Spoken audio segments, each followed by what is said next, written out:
That's what would happen. As the cold season comes amongst us, so does a cold new hero in the form of Silas the Ice Shaper. Actually Silas was released all the way back in summer. You know, I think this video would be a whole lot better if you shut the freak up. Silas is the newest hero in BTD6. He's more on the support offensive hybrid style of play, and I gotta say, he's certainly better than the previous hybrid hero we've had. He specializes in dealing more damage to freezing balloons with his abilities in primary fire for his damage, while his support comes from slowing balloons, freezing them occasionally, and making ice monkeys actually fun to use. Man, I wonder if there'll ever be a hero to do that for the engineer monkey. If I had to describe Silas in a short sentence, I'd say he's kind of like if you put Rosalia, Oben, and Striker Jones in a blender on its maximum setting, and then froze the liquid inside to make a popsicle. He shoots an ice ball that ricochets to any balloons in the vicinity, which slows them and freezes them. This ball can also hit the balloons while they're frozen to do sort of an explosive icicle spike move that does even more damage to the balloon that's frozen. The blast radius isn't that big though, so it's kind of like exploding an egg in a microwave. I find that the way his role plays out is similar to Gwen. Ironic, I know. He's more useful in offense in the early game, while being more supportive in the late game. His DPS and support potential of hitting multiple balloons in a row, and also exploding them and freezing them, is great for the early game, even if his weakness against purple and white balloons makes me want to beat my girlfriend at a game of Smash Bros. Come on. Come on! Ha! In your face!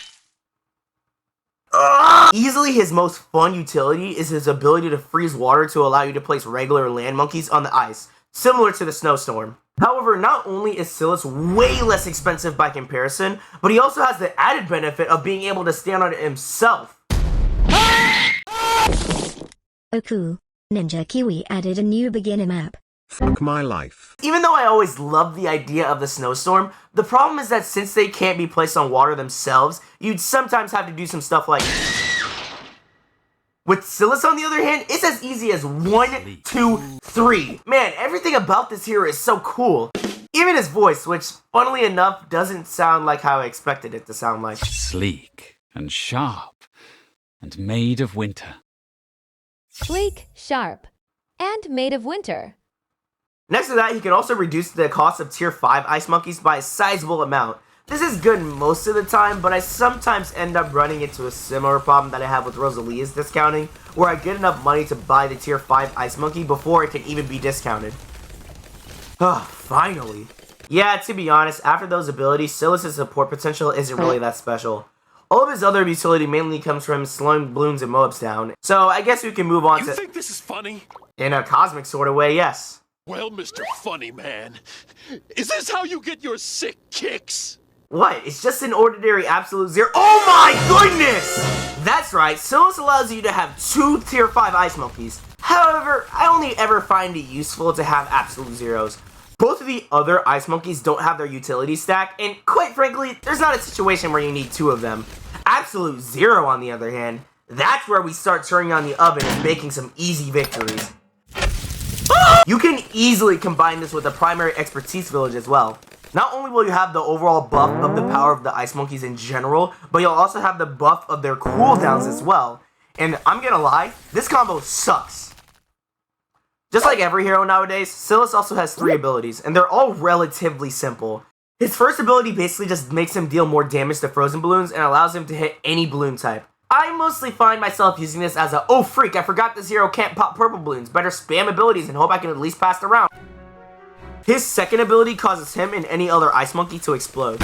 All our food keeps blowing up! This makes them shoot out a bunch of icicles that also deal more damage to frozen balloons. The real kicker of this ability is when you have 2 ice monkeys next to each other, because if you use this on a Moab in the earlier mid-game, you can easily... These are pretty good abilities on their own, especially for being his level 3 and 7 abilities respectively, but his third ability, on the other hand...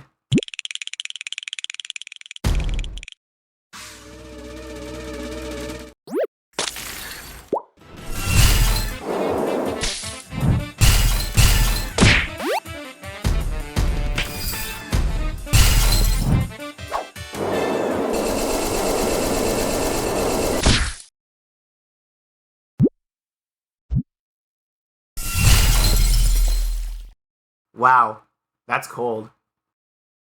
His level 10 summons a bunch of pillars that deal damage and knock back balloons and mobs a little with each hit. It's actually a good ability even in the late game since it's essentially a damage focused version of Snowstorm. I especially like using this on Water Park. Whee! Ah! Speaking of crashing your skull into things, let's talk about some strategies. What? Silus, like most specialist monkeys, has a pretty simple grasp on strategies you want to do. Basically, anything with a few ice monkeys and also something to pop frozen balloons will do just fine. Usually I find myself using Silas and a monkey that can pop frozen balloons to carry me through the first part of the early game, getting a 0-2-4 ice monkey to help deal with mobs, getting a snowstorm monkey, saving up to upgrade into an absolute 0 or 2, and upgrading my frozen balloon popper eventually. Everything synergizes with each other so well that it's kind of like a romantic relationship, except without all the abuse. Lois, don't crank call my When it comes to frozen balloon poppers, I usually have the most success using things such as a top path attack shooter, middle path lizard monkey, and my favorite choice, using a boomerang thrower with a red hot ring, since it means you won't have to worry about purple balloons. After that, you only have to worry about camo purples, but surely you'll remember to get camo detection for your... The only fault of these strategies is that you'll need to worry heavily about the bag. Most of the time, if you invest too much into these strategies, you'll get crapped on when you reach round 100. Since these strategies heavily rely on slowing balloons down, bad balloons can easily tear down the strategy if you don't have a backup plan. This isn't usually a huge issue. This strategy does so good against the rounds before it, you can easily save up a good deal of money and use it to buy something that could pop the bad layer that'll allow you to take out the rest.